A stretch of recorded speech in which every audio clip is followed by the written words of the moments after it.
Hey guys, I'm going to show you a game today. It's played by Paul Morphy and a childhood friend of his, Charles de Maurian. Charles de Maurian is, like I said, one of his childhood friends, and both Charles and Paul's fathers were lawyers in New Orleans. Morphy's playing this game with rook and knight odds, and this game is a total brilliancy. It shows both not to be materialistic and how to not play chess in general. Let's see this game. It was played in 1854 in New Orleans. Morphy starts off with e4. We have e6, f4, d5.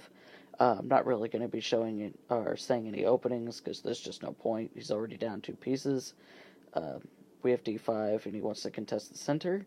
We have e5, closing up the center, or closing up the position because Morphy doesn't want to exchange any more material. He is already down two pieces. We have knight e7, knight to f3, knight e to c6, g4. Morphy's pushing those kingside pawns. We have bishop e7, d4, castles, c3. Morphy wants to protect the d4 pawn with the with the c3 pawn. That way his knight and his queen can move. We have f5, e takes f6 en passant, bishop takes f6, h4, knight a5. And this move is where how to not play chess in general comes in. You want your pieces in the center or where the action is for the most part. And this move is just putting your knight on the edge of the board, and it just doesn't have anything to do with what Morphy's doing on the king side with his pawns. We have g5, bishop e7, h5, knight d7, bishop d3, knight b6. Again, he's just sending his pieces to the other side on the queen side, and Morphy's attack is just happening way quicker. It was better to contest the center somehow and give up some material back to defend properly. Morphy goes queen c2. In this position, Charles actually played h6, but if maybe you can try and play something different. Maybe you can try and escape with your king somehow. But if rook f7, maybe to try and make an escape route with the king through the back rank, but this doesn't really work because we have g6, h takes g6, h takes g6, rook f8, and you really didn't have a good square to go to with the rook after this point, because if you go rook f8, then Morphy actually has a checkmate in this position. It's a really, really long checkmate, but it's a checkmate nevertheless. I'll go ahead and show it. It's rook h8 check, king h8, queen h2 check, bishop h4 check, because he has to block because you can't really go king g8 because queen h7 is checkmate. So he has to block with the bishop h4 check. We have knight takes h4, threatening knight a5, discover check, and then queen h8 checkmate. So he has to play rook f6, trying to make an escape route for his king.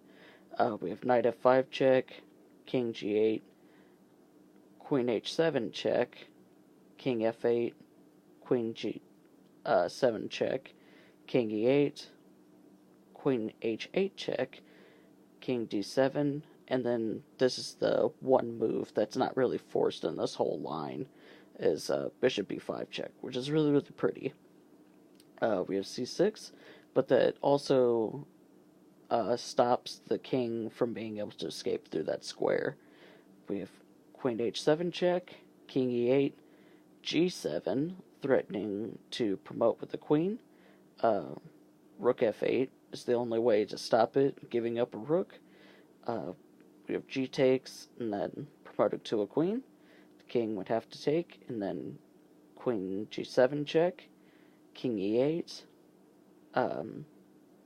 queen g8 check, king d7, queen f7 check, and the only move is queen e7, and then queen takes e7, and that's checkmate.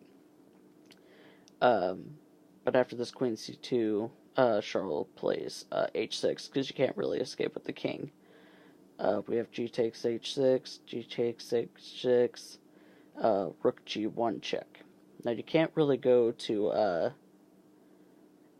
e7, because this loses to knight e5 check. If you go here, then you go here, and he would have to take, and then, I don't know, that's just horrible. So, Charles plays king h8.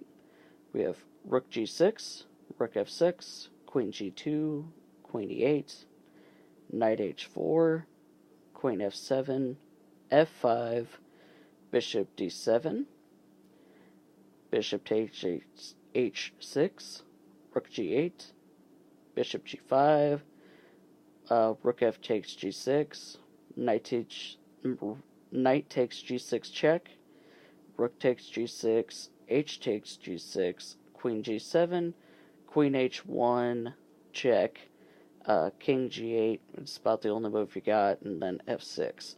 And actually in this position, Charles de Maurian resigned the game. Now, why did he resign? Like, maybe he could have tried, I don't know, like, queen h8. But this doesn't work, because in this position, Morphy could actually play f7 check, king g7, and then you could take the queen.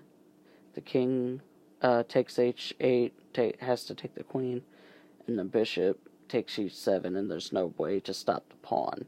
But after this f6, it's actually interesting what happens if the bishop takes the pawn.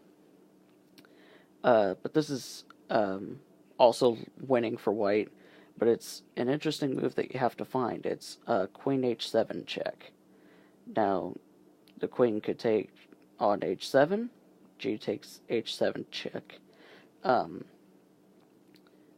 and the pawn is protected by the bishop, so he would have to move his king to g7, and then bishop takes f6 check, forcing the king to take, and then he just promotes to a queen, and that's just winning. But after this f6 move, Charles de Maurian resigned the game, and it really goes to show that you shouldn't be really materialistic, and keep your pieces where the action is. I hope you guys enjoyed the game. I just actually want to take a moment to discuss the fact that I'm going to be going over the 1953 Candidates Tournament here soon. I'm preparing some games. I bought the book from Bronstein, and so now I want to go over some games and go over a series on my channel instead of just showing random games from like the classics. The classics are still good, but I want to go over a series on my channel. Thank you guys, and I'll see you guys in the next video.